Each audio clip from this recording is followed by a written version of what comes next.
नमस्कार, आप देख रहे हैं समर इंडिया और मैं हूं आपके साथ अमन कुमार सिद्धू। आज हम आपको जो 3 नए कानून लागू हुए हैं, उनके बारे में पूरी जानकारी देंगे, डिटेल से बताएंगे कि क्या-क्या उन्होंने बदलाव हुआ है और वह किस नाम से जाने जाएंगे, ताकि हर किसी के समझ में यह आ जाए। रविवार रात 12 बजे से यानी कि 1 जुलाई की तारीख शुरू होने के बाद घटित हुए सभी अपराध नए कानून में दर्ज किए जाएंगे। 1 जुलाई से देश में आईपीसी, सीआरपी और भारतीय साक्ष्य अधिनियम की जगह 3 नए कानून भारतीय न्याय संहिता, भारतीय नागरिक सुरक्षा संहिता और भारतीय साक्ष्य अधिनियम लागू हो गए हैं। 1 जुलाई से लागू हुए आपराधिक प्रक्रिया तय करने वाले 3 नए कानूनों में त्वरित न्याय सुरक्षित करने के लिए एफआईआर से लेकर फैसले तक को समय सीमा में बांधा गया है। आपराधिक ट्रायल को गति देने के लिए नए कानून में 35 जगह टाइमलाइन जोड़ी गई है। शिकायत मिलने पर एफआईआर दर्ज करने, जांच पूरी करने, अदालत के संज्ञान लेने, दस्तावेज दाखिल करने और ट्रायल पूरा होने के बाद फैसला सुनाने तक की समय सीमा तय की गई है। नए कानून से मुकदमे जल्द निपटेंगे। साथ ही आधुनिक तकनीक का भरपूर इस्तेमाल और इलेक्ट्रॉनिक साक्ष्यों को कानून का हिस्सा बनाने से मुकदमे के जल्दी निपटारे का रास्ता आसान हुआ है।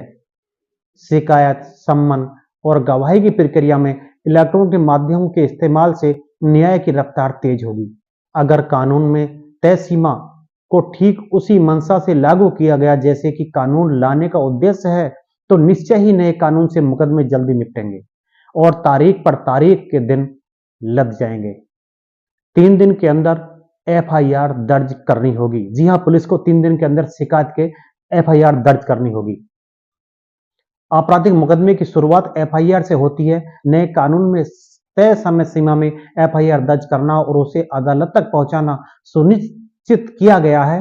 भारतीय नागरिक सुरक्षा संहिता यानी कि बीएनएसएस में व्यवस्था है कि शिकायत मिलने पर 3 दिन के अंदर एफआईआर दर्ज करनी होगी। 3 से 7 साल की सजा के केस में 14 दिन में प्रारंभिक जांच पूरी करके एफआईआर दर्ज की जाएगी।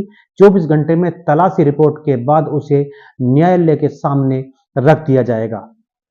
नए कानून में आरोप पत्र को भी टाइमलाइन तय। दुष्कर्म के मामले में 7 दिन के भीतर पीड़िता की चिकित्सा रिपोर्ट पुलिस थाने और कोर्ट भेजी जाएगी। अभी तक लागू सीआरपीसी में इसकी कोई समय सीमा तय नहीं थी कि कब रिपोर्ट आनी है, कब अदालत को भेजनी है। नया कानून आने के बाद समय में पहली कटौती यही होगी। नए कानून में आरोप पत्र की भी टाइमलाइन तय है।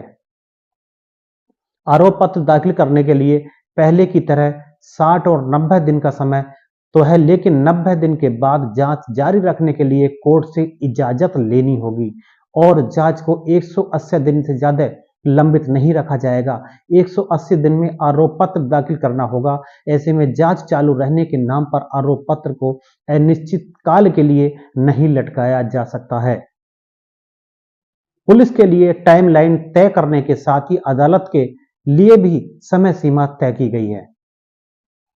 मजिस्ट्रेट 14 दिन के भीतर केस का संज्ञान लेने, केस ज्यादा से ज्यादा 120 दिनों में ट्रायल पर आ जाए, इसके लिए कई काम किए गए हैं। प्ली बार्गेनिंग का भी समय तय है। प्ली बार्गेनिंग पर नया कानून कहता है कि अगर आरोप तय होने के 30 दिन के भीतर आरोपी गुनाह स्वीकार कर लेगा तो सजा कम हो जाएगी।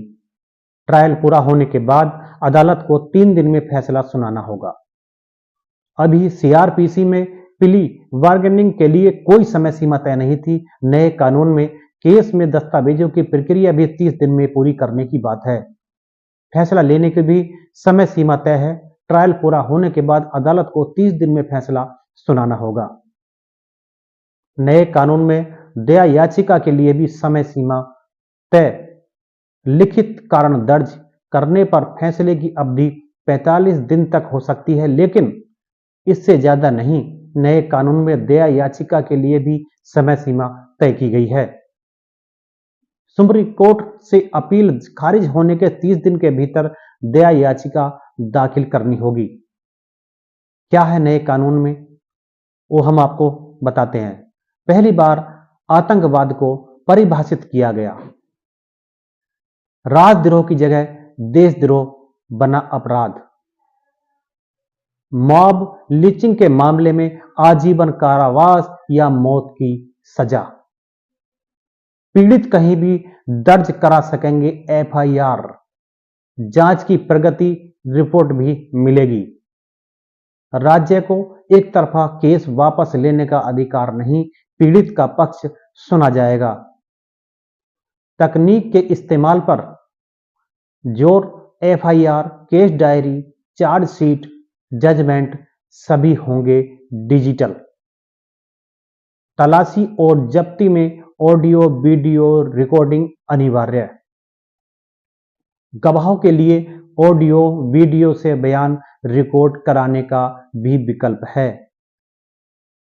7 साल या उससे अधिक सजा के अपराध में फोरेंसिक विशेषज्ञ द्वारा सबूत जुटाना अनिवार्य होगा। छोटे मोटे अपराधों में जल्द निपटारे के लिए समरी ट्रायल यानी कि छोटी प्रक्रिया में निपटारे का भी प्रावधान है। पहली बार के अपराधी के ट्रायल के दौरान 1/3 सजा काटने पर मिलेगी जमानत। भगोड़े अपराधियों की संपत्ति होगी जब्त। जी हां, इलेक्ट्रॉनिक डिजिटल रिकॉर्ड माने जाएंगे साक्ष्य। भगोड़े अपराधियों की अनुपस्थिति में भी चलेगा मुकदमा। कौन सा कानून लेगा किसकी जगह? इंडियन पेनल कोड आईपीसी 1860 की जगह लागू हो रहा है भारतीय न्याय संहिता 2023। नंबर 2, क्रिमिनल प्रोसीजर कोड यानी कि सीआरपीसी 1973 की जगह लागू हो रहा है भारतीय नागरिक सुरक्षा संहिता 2023। इंडियन एविडेंस एक्ट 1872 की जगह लागू हो रहा है भारतीय साक्ष्य अधिनियम 2023। यानी कि हमने आपको सारी जानकारी दी है कि कौन कौन से कानून बदले गए हैं और उनके कौन कौन से नाम दिए गए हैं। उम्मीद है कि आपको सारी जानकारी मिल गई होगी। नमस्कार।